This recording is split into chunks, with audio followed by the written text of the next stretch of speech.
If you've only ever used GSD through its main workflow, the discuss, plan, execute ceremony, you're using maybe half of it. The framework ships a whole second layer underneath. Small standalone skills that don't need a roadmap, a milestone, or any of the heavy setup. Sketch, fast, debug, forensics, a pair of UI commands. I found them almost by accident. I was comparing GSD against the other spec-driven tools a few videos back, poking through the command list, and there they were. A dozen commands I'd never run once. In that comparison, I let GSD drive itself on auto, and you never saw the parts underneath. This time I drove every one of these by hand on a real Astro site. The order you'll see is the order I tested them, including the parts where I had no clue what a command did until I went and read its source.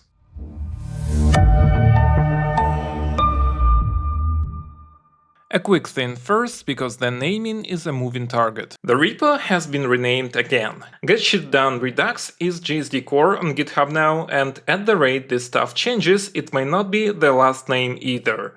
But the install command hasn't caught up. As I'm recording, what you actually type is still npx open-gsd get shit done redux latest, so don't assume the repo name matches the package. Treat the readme as the source of truth and grab whatever commands current by name you're watching. The slash commands stay put through all of it, gsd-quick, gsd-debug, same names, and so does the global GSD SDK tooling. Here's why any of this moved. The original project got rug pulled. Back in May, the project's top contributor pushed a commit titled "Warning, this repository appears compromised," then set new issues and pull requests to auto-close and lock, pointing everyone to a fork. They spun that fork up the same day. Go to the original repo now, and that warning's already gone. It's been swapped for a clean GSD has moved node that just points at the fork. The fork team's own readme is blunter about it. They call it a meme coin rug pull outright and say the former creator and the old lineage aren't part of the project anymore. That fork, now open-gsd GSD core, is the one that's actually maintained. It's run under the open-gsd org by the people who say they worked on the original. Whether it's exactly the same crew I can't confirm, but it's clearly where the active development went. One thing I want to be honest about. The fork team says they lost contact with the original creator, Touches, back around the start of April. I can square that with what I saw. On May 7th, an account under his name left a comment on my GSD comparison video 5 weeks after the silence the fork team describes. I can't be 100% sure that account is really him, but it's a channel with 32,000 subscribers, not some throwaway, so it'd be a strange thing to impersonate. And the timing doesn't fit a clean April disappearance, so I'm not going to repeat he vanished in April as fact. The public break was really May 22nd, not a slow fade. If you've already got the old version installed globally, for me it showed up as a package called getshitdonecc, upgrading just overrides it in place. I'll show you exactly what that looks like next. The upgrade itself is boring, and that's exactly what you want. I asked Claude Code to handle it. It sketched out a cautious little plan, back up the existing skills first, then reinstall, so I let it run. The backup was Claude being careful, not the installer doing it for me. When I asked what the installer actually does, it explained. It just wipes its own managed files, copies the new ones at the top, and leaves any custom skills you've added alone. It found the old getshitdonecc package, swapped it out, and my skill count went from 65 to 67. 2 new ones. Restart Claude Code and you're current. Before any of this, on day 1 I ran one more command that quietly sets up everything after it. gsd map codebase. On a Brownfield project, an existing codebase the tool has never seen, this is the on-ramp. It spawns 4 agents in parallel, each exploring a different angle and writing its findings straight to disk. One covers the stack and integrations, another maps the architecture, and third handles conventions and testing, and the last one collects the concerns. 7 documents land in a planning codebase folder, and the orchestrator only collects confirmations so your main context stays clean, while 4 agents do the reading. The document that earns its keep is concerns, a plain list of the tech debt and risk in the codebase. One of the entries is the tag color problem. The site draws tag colors from one data source and its article data from another, so any article living only in the database ends up with inconsistent colors. That's the same bug I later fixed with Quick.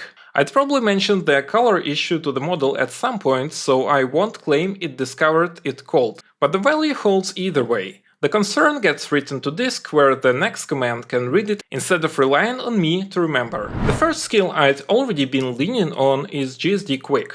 I'd used it earlier that week to fix a bug where every tag on the site rendered in the same color. It traced the data flow, found the fix, and seeded the staging database, then production. And yes, I let my Claude access my production database, without backups. If it had dropped it the way it sometimes likes to, that would have been a real catastrophe. No more nicely generated context for exotic React Leaves lovers. It didn't, for the record. I checked the colors actually came through before it committed and pushed. Solid for one command. When I first ran it, I honestly didn't know what Quick does under the hood, so I went and read the source.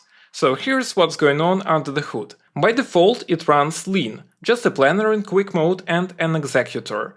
The optional agents stay off unless you ask for them, the research and discussion passes, and a separate plan checker. That's the skip optional agents line you see when it runs. You opt the gates back in with flags discuss, research, validate, or full, which is literally all three at once. It reads your planning context, including those codebase docs the map just wrote, drops the plan and summary into a dated quick folder, and logs the task in state, not the roadmap. Which explains the one weird thing, or maybe it's the catch. A change I thought was trivial, it treated like a small project. The charitable read is that it really reads the surrounding context before touching code. The honest read is that quick isn't always that quick. Probably some of both. The bigger experiment was a dark theme for the whole site, and this is where the standout skill showed up: gsd-sketch. Sketch makes throwaway HTML mockups. Before it builds anything, it asks you a few test questions. What should the dark theme feel like? How should the blue accent read against a dark background? How do people flip between modes? I told it, near black and inky, like GitHub or Versal Dark. Brighten the blue, auto-detect the system setting, but let me override it by hand. Then it generated 2 or 3 variants per screen as standalone HTML files, ran a little web server so I could click through them in the browser and let me pick. I took the flat, inky one with hairline borders. Then I did the article reading page the same way. Soft contrast, high contrast, tinted code, and chose the one I liked. The part I didn't expect is the wrap-up. You run gsd-sketch wrap-up and it doesn't just save the HTML. It packages every decision you made into a reusable Claude skill, written straight into your skills folder. Mine came out as sketch findings React Leaves. The palette, the CSS patterns, the visual direction all captured, so the next build conversation picks them up on its own. Throwaway mockups that turn into memory the next build inherits. I like that a lot. If you're getting something out of this, hit subscribe. It's the cheapest way to keep the channel going. And there is a Discord link in the description if you want to argue about any of this with me directly. Next, I try the command that's supposed to formalize the design, gsd-ui-phase. It refused. It needs a phase context and the source explains why. It runs a researcher that writes a UI spec, a design contract. The spec pins down spacing, typography, the color split, the light and dark tokens, even the copywriting, button labels, empty states, error messages. Then a checker reviews it and either approves it or blocks it and sends it back. It's not a standalone command, it's a gate inside the heavy workflow slotted between the discuss step and the planning step. So on a quick dark theme with no phases, it simply won't run. So I implemented the theme with gsd-quick instead. It threw a warning, no roadmap, no installed agents, and said the machinery was blocked. The roadmap part was fair, the project had no phases, but the agents weren't missing. They're installed globally and Quick was only looking inside the local project. When I pushed back and asked why, it backed down. Oh, they are global, my mistake. So half of that warning was a false alarm.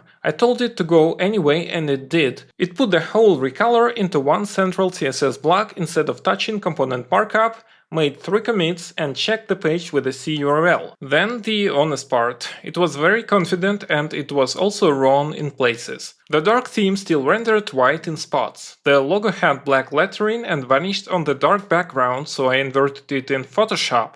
twice because a later step overrode my version with the old one. The search model broke on this branch, and the code highlight theme never actually changed no matter what I asked for. That's where the last UI command earned its place. gsd-ui-review. It's a retroactive audit. It scores finished UI against 6 pillars: copywriting, visuals, color, typography, spacing, and experience design. 1 to 4 points each, 24 max. There was no UI spec to grade against, so it fell back to general 6-pillar standards. It spun up an auditor agent and came back with 21 out of 24, and happy about color and experience design specifically. It also caught a couple of elements sitting at the wrong shade in dark mode, including one I'd completely missed. 3 small fixes which I had it apply and commit. A 3-second pair of eyes on work I thought was already done. After all that ceremony, gsd-fast is the opposite, and it's the direct answer to everyone who watched the comparison and said GSD is too slow. I gave it a small jab. The tags page only shows a chunk of the tags, so add a load more button that pages through the rest. Fast didn't spin up any subagents or write a planning file. It went straight into the code. It added an ID to the tag list, wrote the pagination, and asked whether a chunk size of 30 per click was fine. I bumped it to 50, one shot, done. The source is blunt about what it is for. Tasks you could describe in one sentence and finish in under 2 minutes. Typos, config changes, small refactors, forgotten commits. For anything that needs research or multiple steps, you're meant to reach for quick instead. The question I kept asking myself, is Fast actually faster than just typing the same request into Claude directly? Reading the source, the answer is mostly no. It runs in line in the current context with no extra machinery behind it. What you really get over a plain prompt is the GSD config around it and a nudge to keep the task small enough to stay in one shot. I'd call it a good habit for the small stuff, rather than something that does work a plain prompt couldn't. The next one is the skill I'd actually keep around, gsd-debug. The setup was a real bug. The load more button I'd just added worked when I refreshed the tags page directly, but if I navigated to it from somewhere else on the site, it did nothing. Debug doesn't start guessing, it opens a session and interviews you first. What you expected, what actually happened, any errors when it started.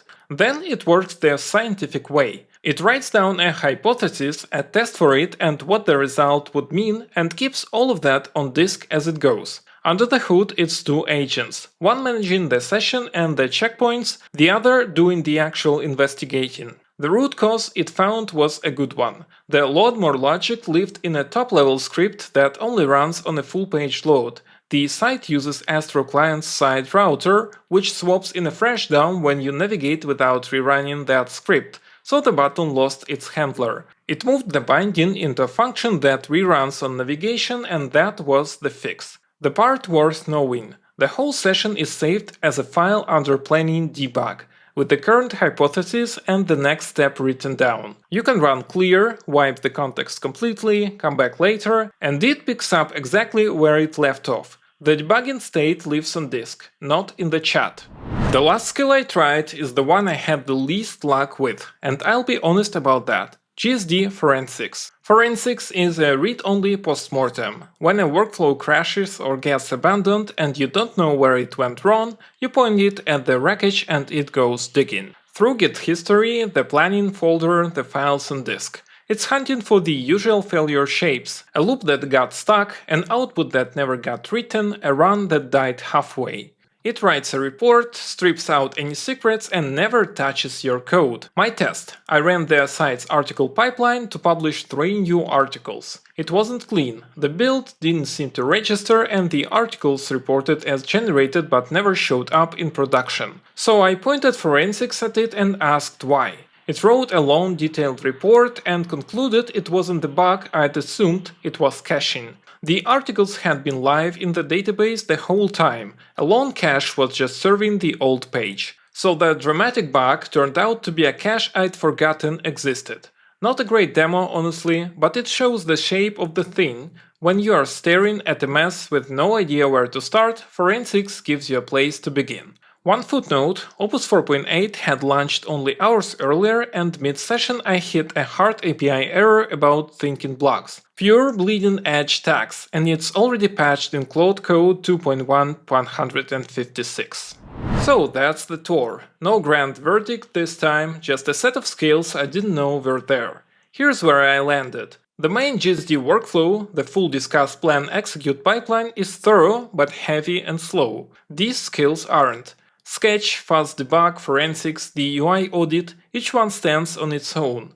You can drop Sketch into a project to mock up a redesign or run debug on a real bug without committing to the whole framework and its ceremony. That's what I'd want you to take from this, cherry pick the useful parts. I do have to talk about cost because that's the real catch. GSD isn't tied to any one model, run it on whatever you like, and the smarter the model, the better the results. The trouble is that the smart models are slow, and the process built on a stack of agents means a lot of waiting. The long pauses are what wear you down. The fast version of Opus would fix exactly that. Same intelligence, about 2.5 times quicker. But I don't turn it on. The price did come down recently. Regular Opus output is $25 per million tokens. Fast Opus used to be 150, 6 times the rate. It just dropped to 50, so now it's only double. Cheaper than before, still not cheap. The reason I avoid it isn't the rate though. It is that Fast Opus bills as extra usage on top of your plan. It doesn't count against your subscription limits.